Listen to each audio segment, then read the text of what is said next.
प्रिय दर्शकों नमस्कार, मैं ज्योतिषाचार्य हरिप्रसाद उपाध्याय अपने YouTube चैनल के ऊपर आप सभी का स्वागत एवं अभिनंदन करता हूं।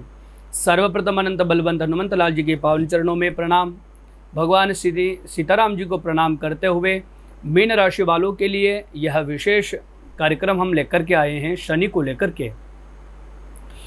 शनिदेव 4 नवंबर 2023 को आप सभी को पता है अपनी वक्रता को छोड़ करके अपनी शुभता यानी कि मार्गी होने वाले हैं। 29 जून 2024 तक शनिदेव मार्गी होकर के कुंभ राशि में भ्रमण करने वाले हैं। आपकी राशि से 12वें भाव में शनिदेव वर्तमान समय में है। प्रिय दर्शकों, शनिदेव की 7.5 से आप लोग सभी ग्रसित हैं। जनवरी 2023 से जब से शनि की 7.5 आप लोगों को लगी है तब से कुछ ना कुछ आपको चिंता लगी हुई है। मैं इसलिए कह रहा हूँ कि शनि आपकी राशि से 12वें भाव में है और 12वां भाव दुखों का भाव होता है, अभावों का भाव होता है। 12वां भाव व्यय का भाव होता है। आपके जीवन के अंदर जितना पैसा खर्च कभी नहीं हुआ होगा उतना पैसा आपने स्वयं अनुभूति किया होगा कि अभी कुछ 5-6 महीने में जब से शनि वक्री हुए हैं तब से पैसा तो मानो ऐसा बह रहा है जैसे पानी बह रहा है। आय के स्रोत लिमिटेड थे क्योंकि कर्माधीश आपकी कुंडली के अनुसार, आपकी जन्म राशि के अनुसार 10वें भाव के स्वामी बनते हैं बृहस्पति, और बृहस्पति राहु के साथ में ग्रसित थे। यहाँ पर कर्म में, कार्य क्षेत्र में उतनी उन्नति नहीं थी जितना पैसा आपका व्यय हो रहा था। लाभ कम, खर्चा ज़्यादा आपके जीवन के अंदर यह मानिए कि एक प्रचलन बन गया था। नित्य प्रतिदिन प्रातःकाल उठते ही पैसों की तंगी से आप ग्रसित थे। रात में जब सोते थे तब जेब खाली हो जाती थी। ऐसी प्रॉब्लम से आप ग्रसित थे अभी तक। लेकिन मीन राशि वालों, 4 नवंबर को जब शनिदेव मार्गी हो जाएंगे तब आपकी ये सभी चिंताएं दूर हो जाएगी। शनिदेव की कृपा से मैं इसलिए बोल रहा हूँ क्योंकि आपकी राशि से 2nd हाउस में आप देखेंगे देवगुरु बृहस्पति है। ये स्क्रीन पर जो कुंडली है आप इसको गौर से देखिए। मीन लग्न की हमने ये कुंडली बनाई है जहाँ 12 लिखे हुए हैं। ये लग्न यानी कि प्रथम भाव आपकी राशि है। यहाँ पर आप राहु को देखेंगे। 2nd हाउस के अंदर देवगुरु बृहस्पति दिख रहे हैं। 7th भाव के अंदर आपको केतु दिख रहे हैं। द्वादश भाव के अंदर आपको शनिदेव विराजमान हुए दिख रहे हैं। यहाँ पर आपके राशि पति देवगुरु बृहस्पति बनते हैं। अभी तक अप्रैल से लेकर के 30 अक्टूबर तक देवगुरु बृहस्पति और राहु दोनों साथ में थे, और साथ में शनि के 7.5 और शनि भी वक्री। ये तो यह मानिए कि भाई आपको बिल्कुल जगजोर कर देने वाला टाइम था। दोहरी मार से आप ग्रसित थे। इधर राहु आपको प्रॉब्लम में डाल रहे थे तो इधर शनि वक्र होकर के आपके पैसों की फिजूल खर्चा कर रहे थे, पैसों की बर्बादी करने में लगे थे। घर परिवार से आपके संबंध खटास हो गए थे। घर परिवार से आपकी बन नहीं पा रही थी। लेकिन अब 30 अक्टूबर को राहु बृहस्पति का साथ छोड़ दिया है और शनि भी अब 4 नवंबर को लगभग 5 दिन के बाद ही शनिदेव भी मार्गी हो गए। तो यहाँ पर मीन राशि वालों के लिए एक राहत भरी खुशखबरी यह है कि अब आपका पैसा फिजूल खर्चा होना बंद हो जाएगा। मानसिक चिंता, क्योंकि यहाँ पर आपके राशि के अधिपति यानी कि आपके प्रथम भाव के अधिपति देवगुरु बृहस्पति है। प्रथम भाव मन मस्तिष्क का होता है, सुख का होता है, अपनी सोच विचार का होता है, प्रारब्ध का होता है। जहाँ पर राहु बृहस्पति को ग्रसित कर रहे थे तो यहाँ पर अब जब बृहस्पति का साथ छोड़ दिया है राहु ने, तो यह मैं दावे के साथ कह सकता हूँ कि अब उतना दुख नहीं है जितना आपके जीवन के अंदर पहले था। अब उतना सुख आपके जीवन के अंदर आ जाएगा देवगुरु बृहस्पति और शनि की कृपा से। जितना सुख इस पूरे वर्ष के अंदर आपने नहीं देखा। 12 महीनों का एक साल होता है। 10 महीने लगभग जनवरी से लेकर के अक्टूबर तक ये पूरा वर्ष, कोई भी वर्ष प्रारंभ होता है, कोई भी दिन प्रारंभ होता है, कोई भी महीना प्रारंभ होता है तो व्यक्ति के अंदर एक उमंग होता है, उमंग होती है, एक खुशी होती है कि भाई इस नए वर्ष के अंदर मैं कुछ कर गुजरूंगा। मेरे जो सपने पिछले वर्ष में नहीं हो पाए थे इस वर्ष के अंदर मैं वह सब करके दिखाऊंगा। ऐसे ही हर प्रतिदिन व्यक्ति के अंदर एक ऊर्जा प्राप्त होती है कि आज का दिन तो मैं खराब नहीं होने दूंगा, कल का हो गया सो हो गया। हर व्यक्ति यही सोचता है कि मैं जीवन के अंदर कुछ कर गुजरूंगा। लेकिन क्या करे, समय की विडंबना होती है। समय बड़ा बलवान नहीं, मनुष्य बलवान। ग्रहों के खेल के आगे किसकी चल पाई है। यहाँ तक तो अच्छे अच्छे देवी देवता भी ग्रहों के चाल में फंस कर के, अच्छे अच्छे ज्ञानी फंस कर के परास्त हो गए समय के आगे। तो हम क्या चीज़ है। ये 10 महीने तक मीन राशि वालों ने जो सपने 2022 में देखे थे, जनवरी 2023 के अंदर जो आपने सपने देखे थे कि मैं अपने सपनों को साकार कर दूंगा, लेकिन वह सपने आपके साकार नहीं हो पाए थे। लेकिन 4 नवंबर से लेकर के 31 दिसंबर तक लगभग अब आपको मिलेंगे।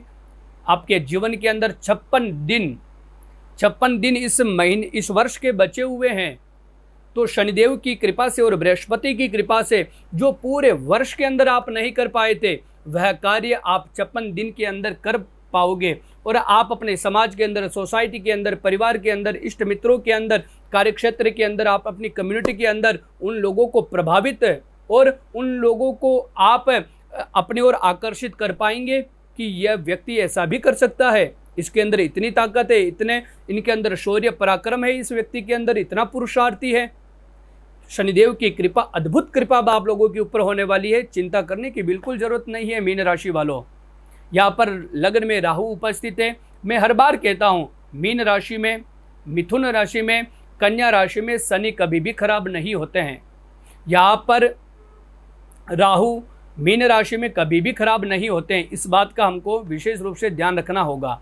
राहु आपके लग्न में उपस्थित है। राहु में हमेशा कहता हूँ मायावी ग्रह है राहु है। राहु मायावी ग्रह है। इसका कोई भी अंदाजा नहीं लगा सकता है कि राहु क्या फल देने वाला है।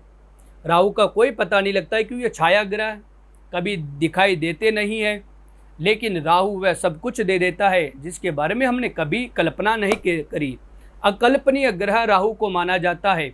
जब लग्न में राहु होंगे, सेकंड हाउस में, फाइनेंस हाउस में लग्नाधिपति, राशिपति देवगुरु बृहस्पति होंगे, लाभाधिपति जब आपकी राशि से द्वादश भाव में होंगे, तो विदेश में जाकर के अगर आप कार्य बनाना, कर्म क्षेत्र बनाना चाहते हैं, अपना कैरियर अगर आप विदेश में जाकर के बनाना चाहते हैं, तो विदेश जाकर के आप अपना कैरियर बनाने में सफल हो जाएंगे।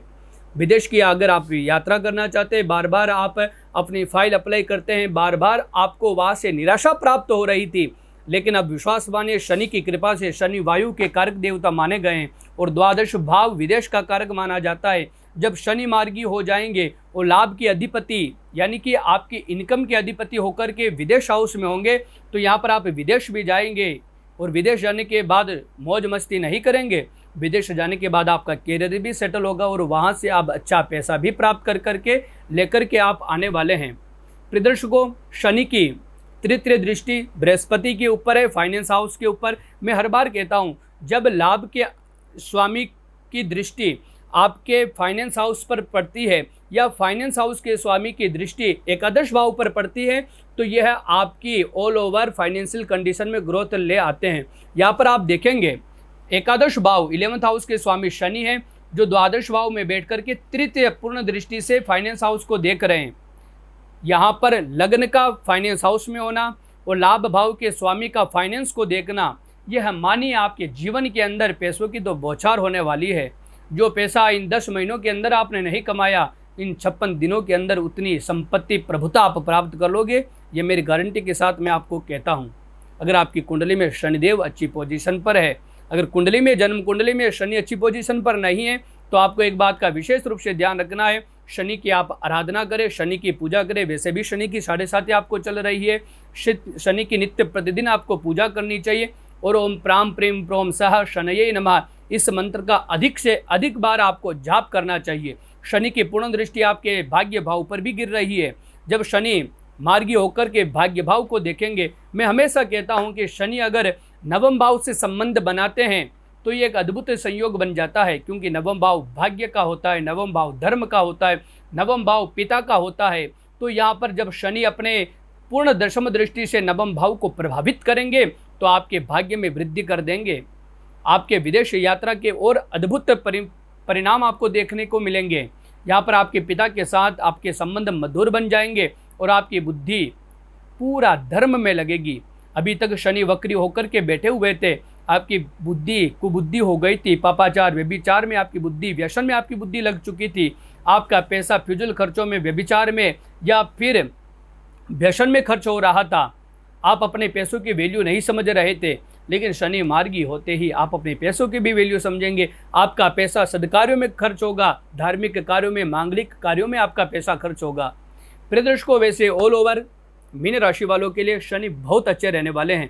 अगर आप ये जानना चाहते हैं कि आपकी जन्म कुंडली के अंदर शनि की क्या पोजीशन है, तो आप हमारे दिए हुए नीचे नंबर से संपर्क करके अपनी कुंडली का अनुसंधान करवा करके यह सब कुछ जान सकते हैं कि शनिदेव की पोजीशन आपकी कुंडली में कैसी है और शनि का मार्गी होना हमारे लिए कैसा रहने वाला है।